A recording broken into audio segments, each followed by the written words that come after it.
Andrew, many advisors are talking to their clients today about Roth conversions, and for good reason. And if your advisor is not talking with you about the ideal of a Roth conversion, you might seriously want to consider finding a new advisor for sure. Because who absolutely would not want to get Uncle Sam completely out of their retirement savings life to enjoy tax-free growth and also tax-free income on the back end? But with that being said, Andrea, a Roth conversion is not for everyone, but I absolutely do believe that the Roth conversion conversation is for everyone. So that's what we're going to be talking about today, so definitely stay locked in. Hi, my name is Carson Graves, President and CEO of the Retirement Education Center.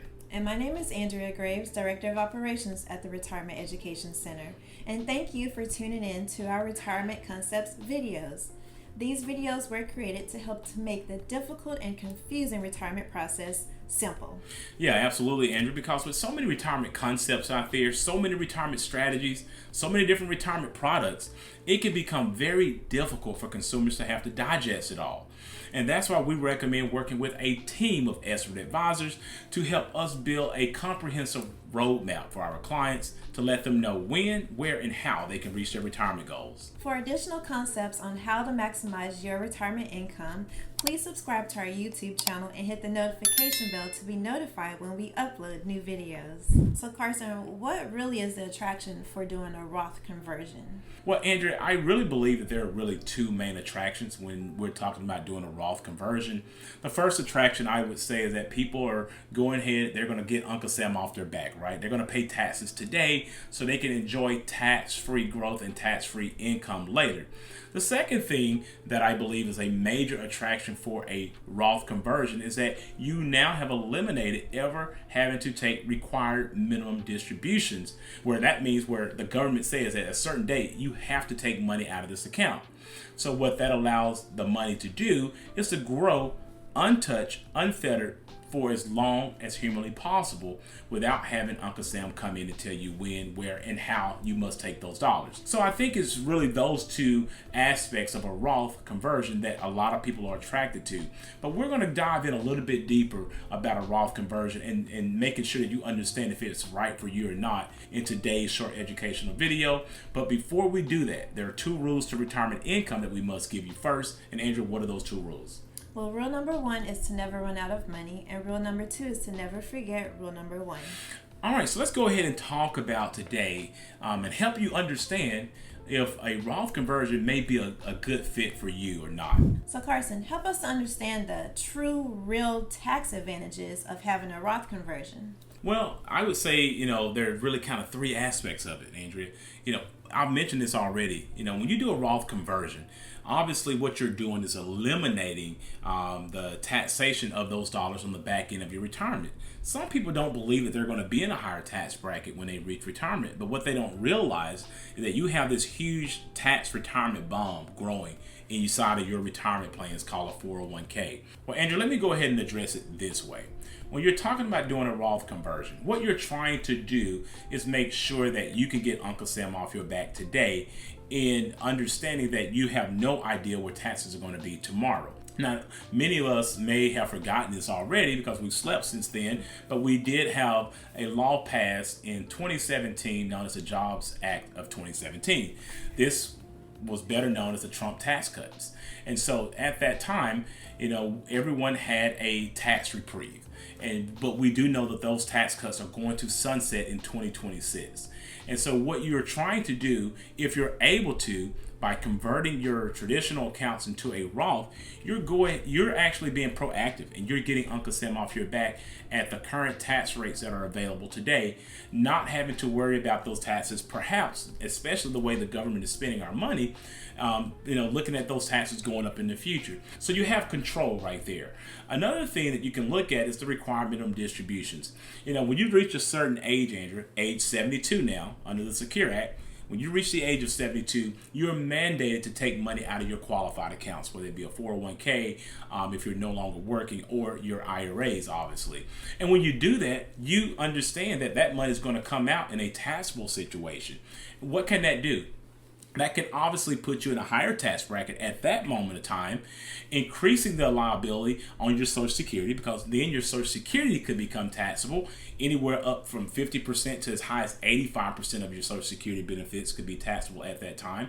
And then you have to think about if it pushes you into a much higher income, they can maybe increase the premiums on your Part B and Part D for Medicare. So these things have to be accounted for. And Andrea, if you can go ahead and do a smart Roth conversion strategy, you can go ahead and get out in front of this situation before it actually starts to hit you during your retirement years, when it probably could be too late at that time. Another major thing that I want to point out here, and I mentioned this just briefly, is the Secure Act of 2019 that was passed. The Secure Act is really one of the major components that if you're considering passing, your IRAs down to your estate, to your beneficiaries, that money has to now come out within 10 years now. So imagine, Andrew, leaving a large IRA behind to your beneficiaries and having them to be subjected to pulling that money out within 10 years. That can really hurt your beneficiaries if they're in a high income tax bracket as well,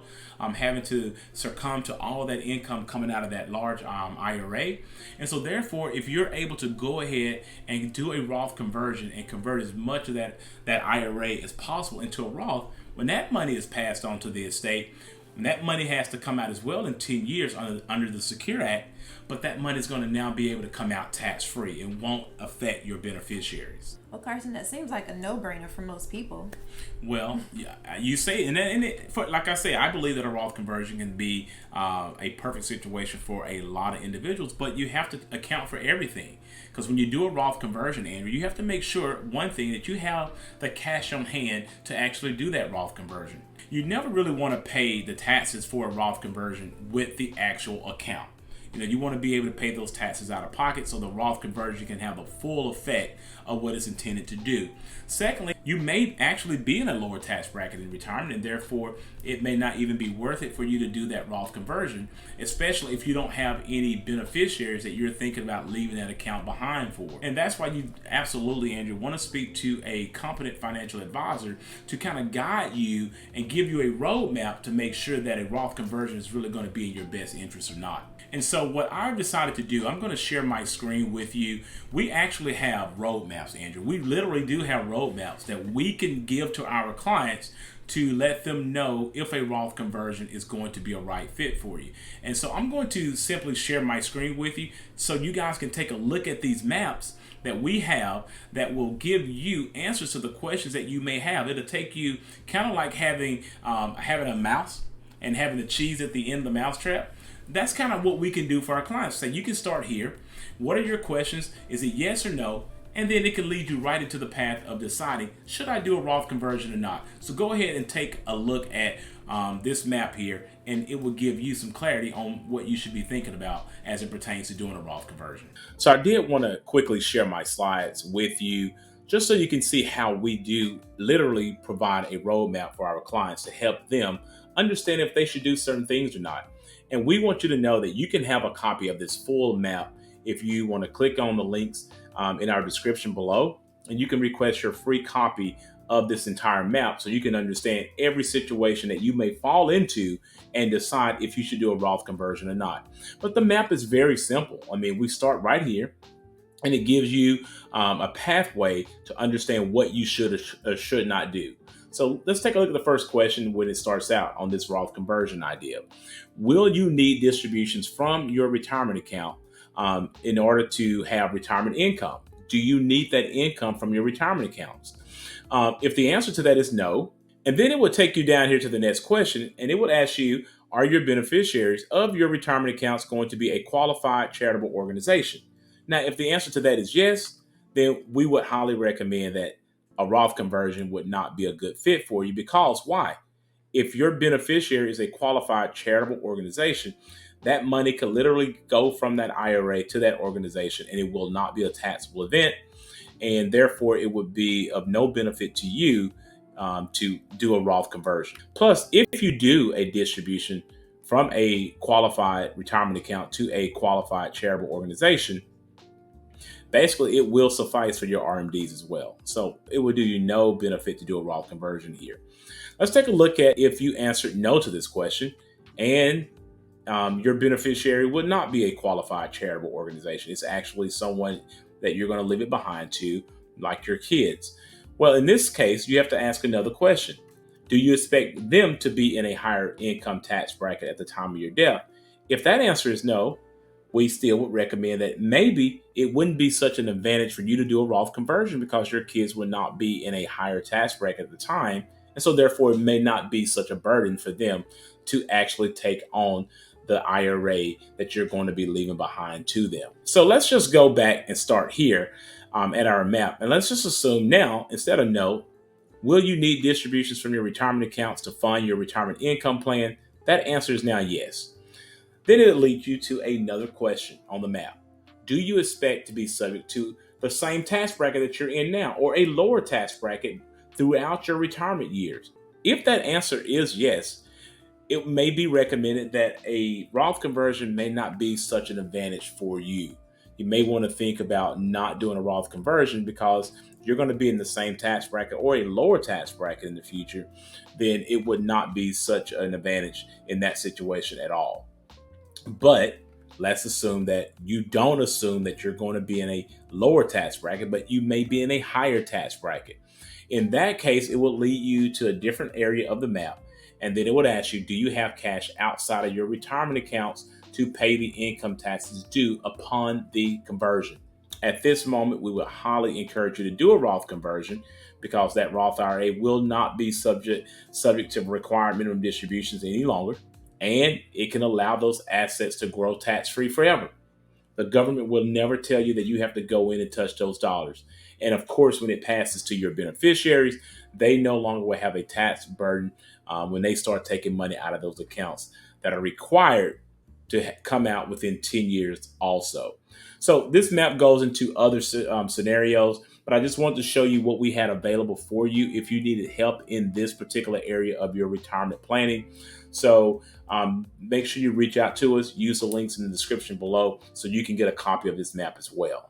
Well, Carson, thank you for the insight on that topic, and thank you for watching. And if you feel that this information was beneficial for you, please like our video, subscribe to our channel, and share it with a friend. So I really do hope that the information that we shared in this video provided some insight into whether you should do a Roth conversion or not. Please remember that these videos are created for educational purposes only, and that you should always seek out your own financial advisor, your own tax advisor, and your own attorney regarding your personal situation. Also, if you are looking for a fiduciary financial advisor to help you with these type of complex financial matters, we highly encourage you to click on the links provided in the description below and go ahead and schedule a free 1-hour consultation with us today. For more information about this topic or any of the other topics that we've shared in our other videos, please feel free to reach out to our office or leave any comments or questions in the section below. After this video, please check out our other videos that we've created that will give you tips on how to maximize your retirement. And if you like this video, please give it a thumbs up, subscribe to our YouTube channel, and share it with a friend. Thanks for watching, and remember, if you have questions, we have answers.